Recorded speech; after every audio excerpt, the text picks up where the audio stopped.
आज हम Jurassic world rebirth के ट्रेलर 2 को ब्रेक डाउन करने वाले हैं। मैं जानता हूँ ट्रेलर 2 कल आया है और ये वीडियो आपको आज देखने को मिल रही होगी, पर क्या करूँ, कल ट्रेलर ऐसे टाइम पर आया जब मैं खुद व्यस्त था, तो इसलिए मैं कल ब्रेक डाउन नहीं कर पाया। इसलिए मैं आज ब्रेक डाउन करके और अभी ये वीडियो डाल रहा हूँ।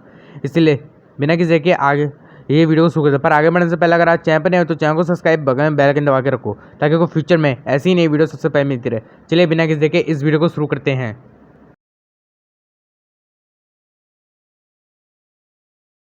ट्रेलर की शुरुआत इंजन कंपनी के एक फ्लैशबैक सीन के साथ होती है और मेरे ख्याल से ये सीन हमें मूवी की शुरुआत में ही दिखा दिया जाएगा और हो सकता है ये सीन मूवी का ओपनिंग सीन हो।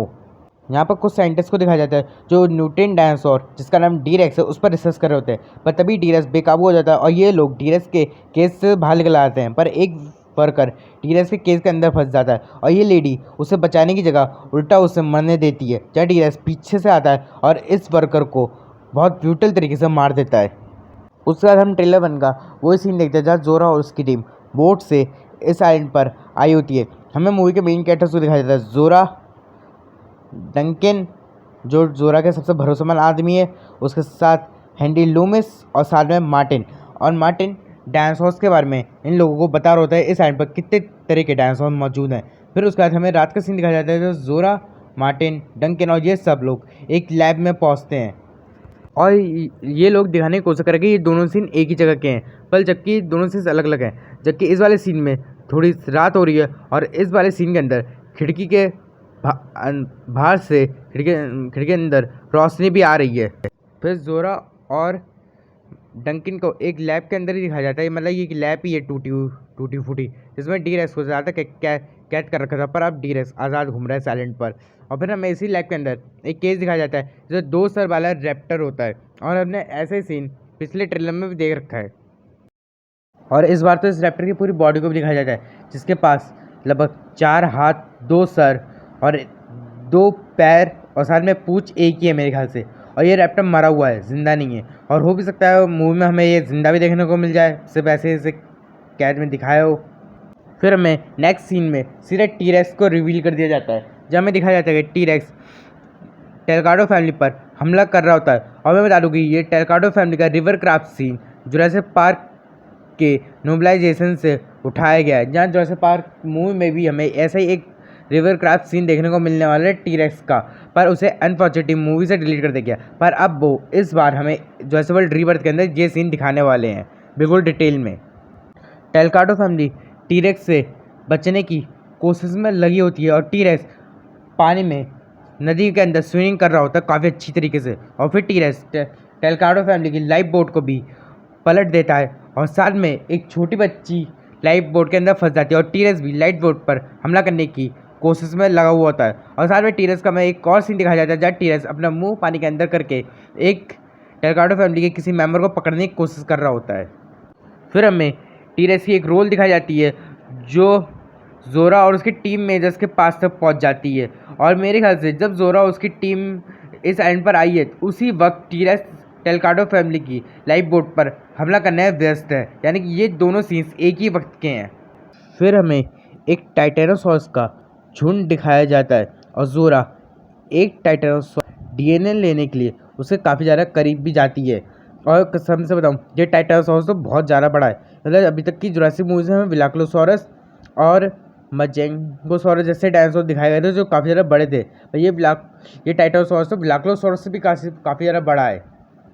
और फिर हमें इसी सीन का एक कंटिन्यूएशन सीन भी दिखाया जाता है जब जोरा टाइटेनोसॉरस का डीएनए लेकर और दादा के टाइटेनोसॉरस से बचते हुए किसी रामा से बाहर आ गई है। और फिर हमें हवा में एक कॉटलस को उड़ते हुए दिखाया जाता है जो एंशियम रूम्स के पास आता है, जहाँ पर उसने अपना घोंसला बना रखा है, जिसमें जोरा और लूमिस ये लोग कॉटलस के अंडे में से डीएनए सैंपल निकालने के लिए घुसते हैं, और तभी मदर कॉटलस वहाँ पर आ जाती है जो जोरा और लूमिस पर हमला भी कर देती है।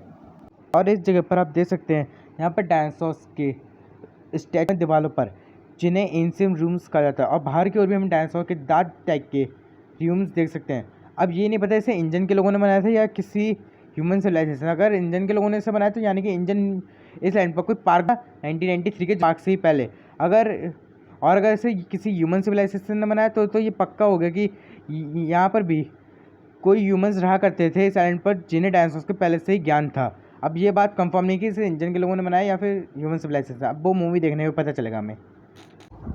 फिर हम ट्रेलर के नेक्स्ट शॉट में मार्टिन को देखते हैं जिसे एक क्रैश हेलीकॉप्टर मिलता है और मेरे ख्याल से ये हेलीकॉप्टर टेलकाटो फैमिली का है जिससे वो लोग इस आइलैंड पर पहुँचे थे और फिर इसी आइलैंड पर फंस गए।